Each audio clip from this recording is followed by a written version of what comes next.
Ready. এই যে ছেলের ব্যাগ নিয়ে নিয়েছি আর আমিও রেডি হয়ে গেছি। ছেলে রেডি হয়ে ওর বাবার সাথে একটু বেরিয়েছে, ওই একেবারে আমরা বেরোবো, ওর পথে নিয়ে চলে যাবো। হ্যালো এভরিওয়ান, কেমন আছেন আপনারা সবাই? আশা করি আপনারা সবাই ভালো আছেন এবং সুস্থ আছেন। আমার আরেকটি নতুন ব্লগে আপনাদের সবাইকে স্বাগত। আপনারা তো ব্লগের প্রথমেই শুনলেন কোথাও একটা বেরোচ্ছি। আজকে বাড়ির সবাই মিলে একটু ঘুরতে যাচ্ছি সিটি সেন্টার 2-তে। আমার হাজব্যান্ড বাদে, আমার শ্বশুর শাশুড়ি আর আমার ছেলে আর আমি, এই 4 জনেই যাচ্ছি। এদিকে তো রেডি হয়ে রীতিমতো বেরোনোর সময় হয়ে গেছে। ওপর থেকে মা মানে শাশুড়ি মা ফোন করে বলল, তাড়াতাড়ি ওপরে আয়, তোর বাপি লুচি ভেজেছে। আমরাও চলে গেলাম, দেখি হ্যাঁ সত্যিই লুচি ভেজেছে, লুচি আর বেগুন ভাজা। বেরোনোর সময় নাকি এই খেয়ে বেরোবো, তাই সবাই একটু একটু করে খেয়ে নিলাম, দিয়ে বেরিয়ে পড়লাম। এই যে আমাদের টোটো এসে গেছে আর আমরা উঠেও গেছি টোটোতে।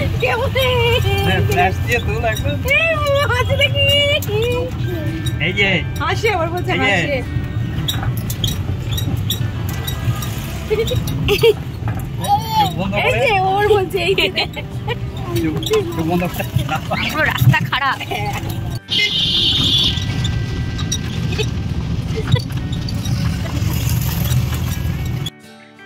ছেলেটা সারা রাস্তা এই কীর্তি করতে করতে গেছে। একবার ওর দাদুভাইয়ের দিকে তাকায় আর হাসে, কি যে করে। চলুন, আমরাও এসে গেছি সিটি সেন্টার 2-এ। টোটো থেকে নেমেই দেখতে পেলাম এই দুর্গা মায়ের মূর্তিটি, এত সুন্দর লাগছে। এখানে এখনও রেখে দিয়েছেন এনারা। চলুন এবার আস্তে আস্তে ভিতর দিকে যাই। এর আগে যখন আমরা সিটি সেন্টার 2 এসেছিলাম আমার ছেলেকে নিয়ে, ও তখন হাঁটতে পারতো না।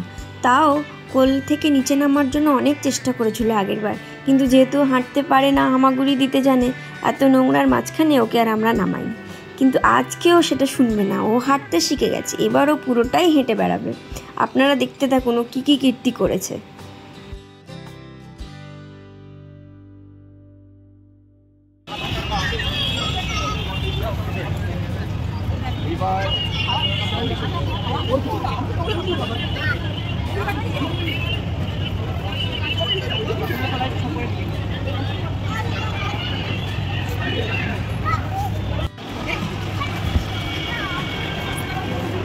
পুরো মলে কি তুই একা একা হেঁটে বেড়াবি? দেখে ভিতরে কত সারি সারি দোকান বসে আছে, কোনোটা জুয়েলারি, কোনোটা আইসক্রিম, কোনোটা ব্যাগ। কিন্তু এখান থেকে কিনতে গেলে খুবই এক্সপেন্সিভ হয়ে যাবে। এত দাম দিয়ে এখান থেকে আমার মনে হয় কেনার প্রয়োজন নেই, বাইরে থেকেই কেনা ভালো।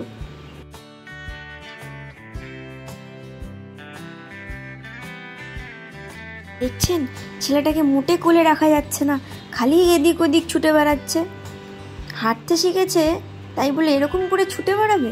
এবার দেখুন ও হাঁটতে হাঁটতে এসকেলেটারের সামনে চলে এসছে। এবারও ভাবছে এরা দাঁড়িয়ে দাঁড়িয়ে ওপরে কি করে উঠে যাচ্ছে। অনেকক্ষণ ধরে ব্যাপারটাকে অবজার্ভ করেছিল। তারপরে ওকে নিয়ে আমরাও উঠেছিলাম।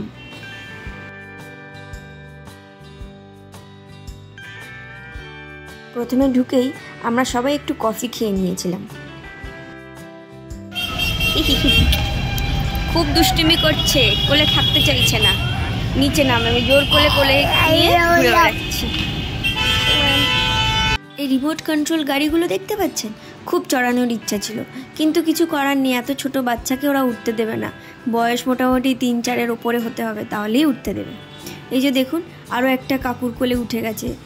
জুয়েলারি শপ ছিল, সেই শপের ভিতরেও ঢুকে যাচ্ছিল। তাই জন্য সেই মালিকই মনে হয় ওকে কোলে নিয়ে নিয়েছে। তারপরে আস্তে আস্তে আমরা একটু ফুড কোর্টের দিকে চলে এলাম, আর সেখানে অর্ডার করেছিলাম চিকেন র্যাপ, 2টো চিকেন র্যাপ, 2টো ব্রাউনি আর একটা এই যে 0 সুগার কোক। খেতে ভালোই লাগছিলো, সব কিছুই মোটামুটি খেতে ভালো ছিল। এই প্রথমবার ছেলেকে আমি ব্রাউনি টেস্ট করালাম। এর আগে কখনোই আমি চকলেট ওকে দিইনি, আর এখনও ওকে আমি কোনো রকম বাইরের চিনিও দিইনি, মানে চিনিও খাওয়াচ্ছি না। আজকে প্রথমবার ওকে এটা খাওয়ানো হয়েছে। ও তো যা মুখে দিই সেটাই খেয়ে নেয়, সেটাই ওর ভালো লাগে। ও এখন সেরকমভাবে টেস্ট বুঝে উঠতে পারেনি, তাই যা দিই তাই খেয়ে নেয়।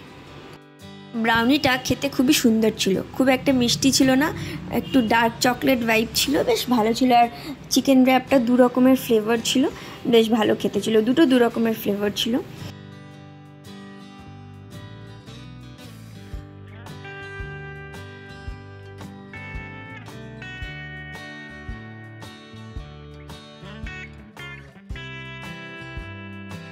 ব্যাস আমাদের খাওয়া দাওয়া হয়ে গেছে, আমরা লিফটে করে নিচের দিকে নেমে এসেছি। এবার আস্তে আস্তে বাড়ির দিকে এগোবো। যাওয়ার আগে ভিতরটা একবার ভালো করে আপনাদের দেখিয়ে দিলাম।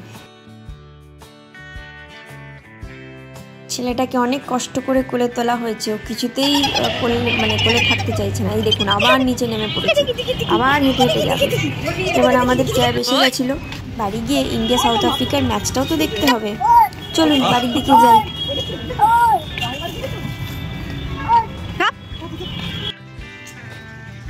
এই যে এসে গেছি আমরা। এদিকে বাড়িতে অলরেডি ওর বাবা বসে বসে ম্যাচটা দেখছে। আমাদের ভিডিওটা ভালো লেগে থাকলে অবশ্যই একটা লাইক এবং কমেন্ট করে দেবেন। সাবস্ক্রাইব করতে ভুলবেন না কিন্তু। Out, catch out, catch out.